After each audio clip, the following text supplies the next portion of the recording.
Bonjour, aujourd'hui je vais vous expliquer pourquoi il y a trois phases en photographie quand vous faites des photos et que vous vous intéressez trop souvent à une seule de ces trois phases. Vous allez comprendre tout de suite de quoi je veux parler.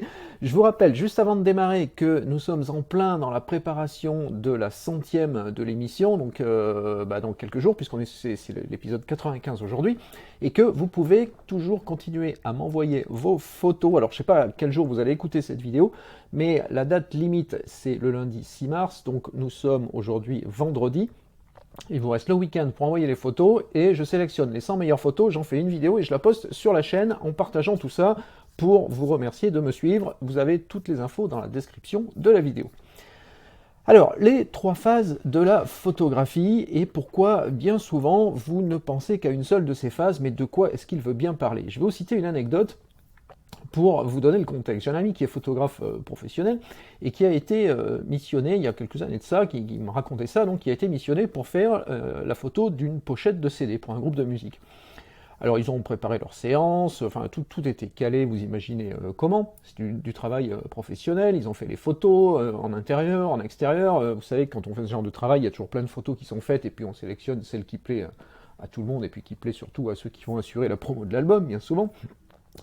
Et puis, il me raconte qu'une fois que la séance avait été terminée, donc tout le monde se relâche un peu, voilà, vous savez, hein, on sort à l'extérieur du bâtiment, on fume sa clope, on fait je sais pas quoi, on boit un café. Et puis là, il avait un petit appareil compact. Alors en fait, tiens, d'ailleurs, pour la petite histoire, c'est lui qui m'avait initié au Ricoh GR que j'ai toujours.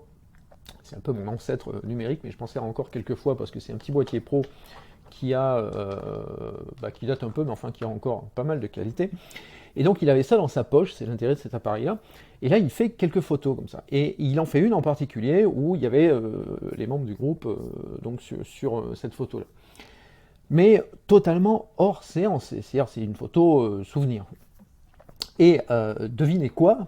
Vous devez commencer à vous en douter probablement un peu, c'est que en fait c'est cette photo-là qui a été retenue pour la pochette parce que c'est celle-ci qui était la plus naturelle, la plus qui montrait en fait le plus ce qu'était ce groupe-là et ce que pouvait être cet album. Alors, je ne veux pas revenir sur les choix parce que ça c'est assez personnel de la part des gens qui commanditent ce genre de prise de vue.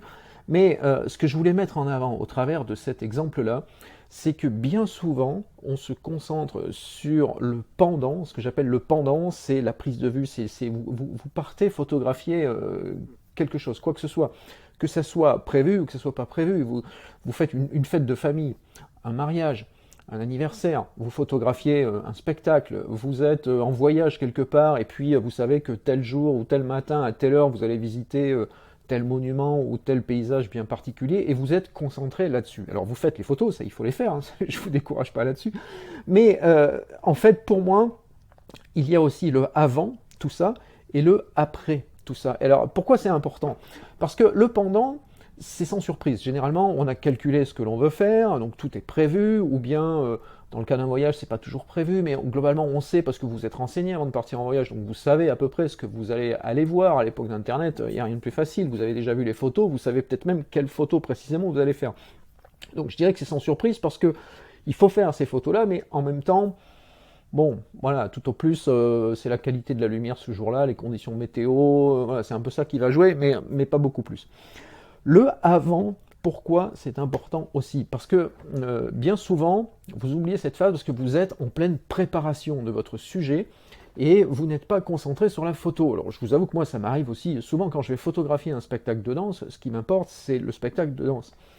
Mais j'ai fait, j'aurais pu vous les sortir là, tiens d'ailleurs, mais j'ai fait quelques fois des photos, même tout bêtement à l'iPhone, hein, où c'est avant. Alors j'ai en particulier une photo noir et blanc comme ça, qui est à l'entrée du théâtre, on attend de pouvoir rentrer dans la salle, et puis il y a des gens qui sont là, il y a des effets de reflets, voilà, il y a un contraste assez sympa dans la scène, et j'ai une ou deux photos comme ça qui fonctionnent plutôt bien.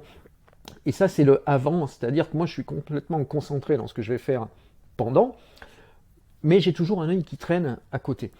Et pensez aux photographes de mariage. Si vous avez probablement vu des reportages de mariage, il y a toujours la photo de la mariée qui se prépare, le marié qui noue sa cravate ou son papillon, ou je sais pas quoi. Enfin voilà, il y a toujours ces photos-là qui viennent compléter l'album et qui apportent une dimension complémentaire aux photos de mariage qui, elles, sont bien évidemment impératives parce que c'est pour ça qu'on prend un photographe.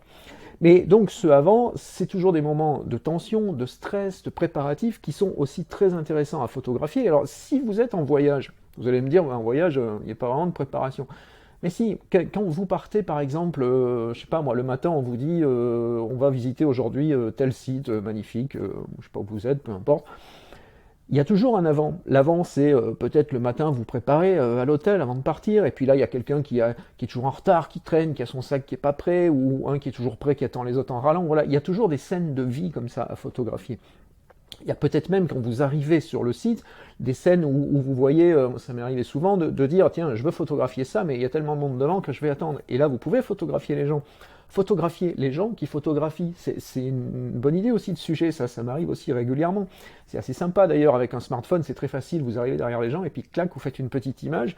Et souvent, il y a un effet, je vous passe l'astuce, il y a un effet où vous voyez dans votre photo la personne qui photographie, vous voyez souvent son smartphone, parce que c'est de plus en plus ça sur les sites touristiques. Dans le smartphone de la personne, vous voyez le paysage que vous voyez en plus derrière dans la photo. Vous voyez un peu cette succession de plans qui est intéressante à voir. Donc ça, c'est le avant. Alors, le après, pour moi, c'est encore mieux. Pourquoi c'est encore mieux? Parce qu'il y a toujours un après, forcément, s'il y a un avant et un pendant. Et puis après, c'est le relâchement. Généralement, quand on a terminé ce que l'on veut faire, que ce soit une prise de vue, studio, portrait, paysage, voyage, ce que vous voulez, eh bien, après, on se relâche, il n'y a plus de stress, c'est la détente. Si c'est une fête de famille, un événement particulier, souvent on passe, ça part dans tous les sens, il y a des plaisanteries, il y a des gens qui se lâchent, voilà. Et ça, ce sont les meilleures photos que vous allez pouvoir faire bien souvent d'un événement familial, d'un voyage, de tout ce que vous voulez. Ça marche à tous les coups. Il n'y a pas un sujet pour lequel ça marche et pas les autres. Si je fais une émission, c'est vraiment que ça marche dans tous les cas. Fête de famille, spectacle, c'est l'idéal. Moi, le spectacle, quand j'ai fini mes photos de danse, j'ai toujours un œil qui traîne parce que je sais que quand les danseuses reviennent, qu'elles ont été changées, et puis que là, les gens sortent, que ça papote, c'est là qu'il se passe un truc. Quand j'ai travaillé avec une compagnie de danse l'an dernier, eh bien, à la fin du spectacle, le chorégraphe prenait les danseurs et échangeait avec le public. Et là, c'était des moments de grâce pour le photographe, parce que les danseurs ont terminé, ça y est, ça s'est bien passé, ils se relâchent, ils ont souvent en plus les félicitations du public, parce que c'était bien, et il y a des expressions, il y a des choses que vous ne voyez pas avant, parce qu'avant, je ne peux pas vous dire comment c'est tendu, et puis pendant, ben, ils sont dans leur truc. Donc ça, vraiment, travailler sur le après, au moins autant que le avant, si ce n'est plus, parce que, à titre très personnel, je trouve que c'est le meilleur moment, le après. Alors, pour finir, par contre, il y a une contrainte très forte si vous voulez travailler sur ces trois moments, ces trois phases de avant, pendant, après. Alors, le pendant, la contrainte, vous la connaissez, c'est qu'il faut se préparer, il faut avoir le bon matériel, il faut avoir choisi, il faut, selon ce que vous faites, il y a peut-être des éclairages à caler, un site, si vous êtes sur un site quelconque, il faut y aller à une certaine heure en fonction de la lumière, bon voilà, ça vous savez déjà. Le avant et le après. Pourquoi c'est contraignant pour le photographe? Parce que vous devez déjà être attentif avant et vous devez encore être attentif après. Il ne faut pas tomber dans le jeu de vos sujets. Vos sujets, avant, ils sont tendus, il va se passer quelque chose, on est dans le stress, on se prépare. Et puis donc après, on se relâche. Si vous faites comme vos sujets, une fois de plus, hein, que ce soit des personnes physiques ou un paysage ou ce que vous voulez, si vous faites comme eux, vous allez être tendu avant, vous allez vous relâcher après. Qu'est-ce qui se passe quand on est tendu? On prépare sa séance. Est-ce que j'ai bien ma batterie, ma carte mémoire, mon chargeur, mon objectif, mon machin, mon truc? Et vous ne pensez plus aux photos. Quand vous avez fini la séance, ah ben ça y est, c'est bon, j'ai les photos que je voulais, super, je suis content, je regarde sur l'écran arrière, et vous pensez à nouveau plus aux photos. Alors que c'est là que ça se passe. Donc c'est à ce moment-là que vous devez, vous aussi, être attentif avant. En fait, pour le photographe, il y a un avant, le avant. Quand vous vous préparez, c'est le avant-avant. Et pendant le avant, ce qui est le avant pour les gens, je ne sais pas si vous me suivez là, parce que moi-même j'ai l'impression de ne pas être nécessairement très clair, mais donc avant, pendant, après, et pour être prêt pendant le avant, il faut que vous-même, vous soyez préparé Encore avant, vous voyez le truc. Et après, c'est pareil, vous photographiez le après, donc vous êtes toujours dans l'action en fait. C'est-à-dire que si le pendant c'est ça, eh bien vous en fait votre pendant il est un peu plus large. Et vous vous relâcherez que quand tout sera fini, vous êtes rentré chez vous, c'est terminé, ou à l'hôtel ou je sais pas où, ben, là vous pouvez vous relâcher. Donc vous voyez le truc, il y a le avant, pendant, après, ça c'est la séance. Et le avant, le après, vous devez vous aussi être pleinement opérationnel et concentré. Et c'est là vraiment que vous allez faire des photos qui vont changer. Alors pourquoi je vous dis tout ça dans cet épisode-là? C'est parce que je reçois énormément de messages de gens qui me disent mais qu'est-ce que je peux faire? Mes photos sont souvent monotones, je fais toujours un peu la même chose, je vois pas comment changer. Eh bien, c'est pas une question de boîtier, c'est pas une question d'objectif, c'est pas un accessoire ou un logiciel en plus ou en moins qui vont vous aider, ou même une formation en plus ou en moins. C'est simplement de penser à autre chose, de voir les choses différemment et de vous dire il y a le sujet, mais il y a les à côté. Et les à côté, alors là on est sur une ligne temporelle, donc les à côté ce sont la phase avant, la phase après, mais c'est tout ça aussi la photo, donc ne passez pas à côté de ça. Voilà, c'était mon message du jour. Je voulais donc vous rappeler que pour la 100e de l'émission, j'attends toujours vos photos jusqu'à lundi. Nous sommes vendredi aujourd'hui, donc jusqu'à lundi, j'attends vos photos pour faire la vidéo. Je vous rappelle également que vous pouvez retrouver tout ce qui est tuto, revue de bouquins, il y en a qui attendent derrière encore là-haut, tout ça sur le site. Je vous en ai pas trop parlé là depuis 2-3 épisodes parce que j'en ai toujours, hein, il y a toujours le cours de vidéo là que j'ai reçu et que j'ai pas terminé. J'ai aussi ça, tiens, le dépannage Photoshop. Alors il y a le même, c'est un bouquin de Scott Kelby, le photographe formateur américain. C'est traduit et adapté par Gilles Théophile, qu'on ne présente plus en matière de Lightroom.